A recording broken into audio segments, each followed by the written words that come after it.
There are two terms that we want to use, we use often. They're used in the fourth way, and it's really important that we understand the same thing.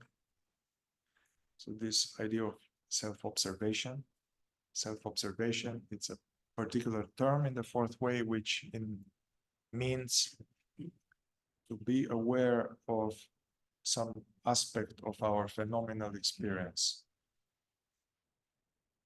Being aware of thinking, being aware of feeling, reactivity, being aware of sensations, of beliefs, being aware of sounds, observing, noticing phenomena. So self-observation is aware of stuff. And this first brother practice is to kind of have awareness, aware of not just one aspect of our being, leaving the other ones ignored, but being globally noticing the phenomena in the present. That's what we call the first brother. And that would be what's we call like a good, complete form of mindfulness. I don't want to use mindfulness anymore, but so that's what we mean by self-observation. That is, without this practice, it becomes a philosophy, it becomes doesn't go very far. And in order to engage in this self-observation, we need to have more attention in the present and to watch out for this daydreaming or identification. So that is self-observation.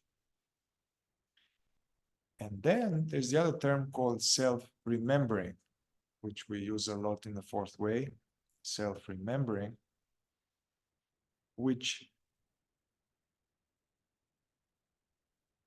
implies everything that I said before, implies the self-observation aspect. But the self-remembering is that now there is also awareness of being. So not just aware of stuff, but sensing that which is aware of stuff. Being aware of awareness, so to say. So that is self-remembering. We break it down pedagogically like this. Ultimately,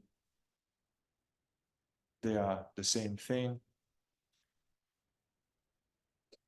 And this practice, any effort, any conscious effort in this direction is useful.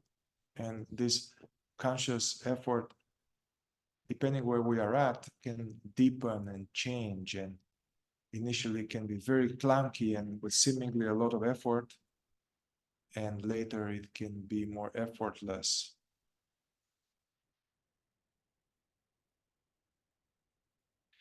Now there's this idea that they speak in non-duality, and they don't speak so much in the fourth way, but it is true. I mean, it's important that that which is aware is not personal, is not limited. So in non-duality teachings, we are encouraged to, we are told to be open to this possibility that the perceiver, the perceiving is not male, is not female, is not dependent on the body, is not yellow, doesn't age. So the consciousness that is aware is universal, unlimited. It's universal, cosmic. And we are encouraged to be open to this and do experiments or practices to not just believe this, but to kind of verify to some degree or be revealed this thing. And due to me bringing all these non-dual teachings here, some of us are like, yeah, so So this awareness is the universal. Yeah, okay, well, okay, so it's the universal nature, and like, okay, but I'm aware, but is it the universe? You know, so it got kind of a little mind fuckery, and I take responsibility for it. And I was talking to Peter, and I think Peter was talking to some of you about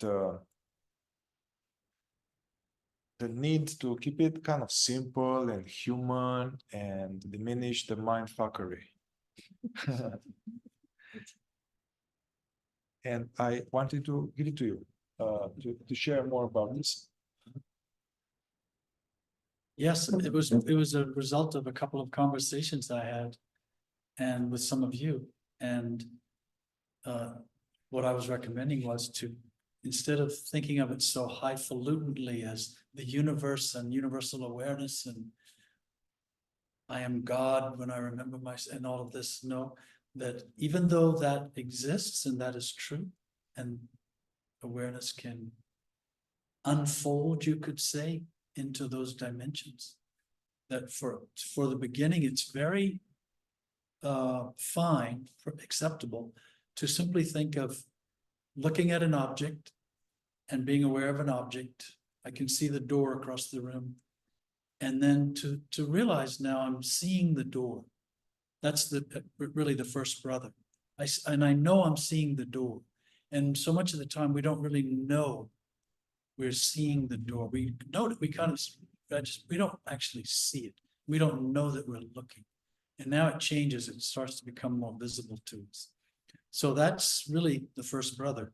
The second brother is then just feeling myself here. And it's fine to be Peter, remembering myself here in the chair.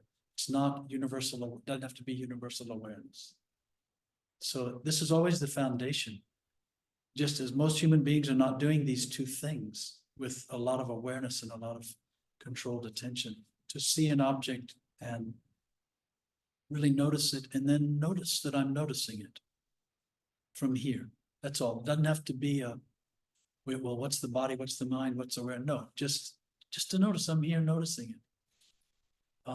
And as I was explaining, sometimes it helps to feel like you breathe out with observing something. You know, breathing out. Your awareness, your attention is breathing out towards something and noticing it. And then it's breathing back and being aware of from where you're being here. And it can be that simple. And if most people are honest with themselves, they'll realize that these two things aren't happening most of the time. They don't happen by themselves. It's so this is what in the fourth way is conscious effort. And you can just think of that as intentional effort, purposeful effort to notice things when we look at them, and then just simply realize we are here looking at them.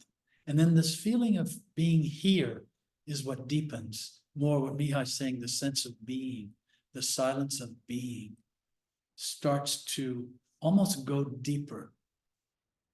And it comes more from a deeper place inside of Peter, or this guy with the tag Peter, right? Peter, peel that off, and then there's a guy here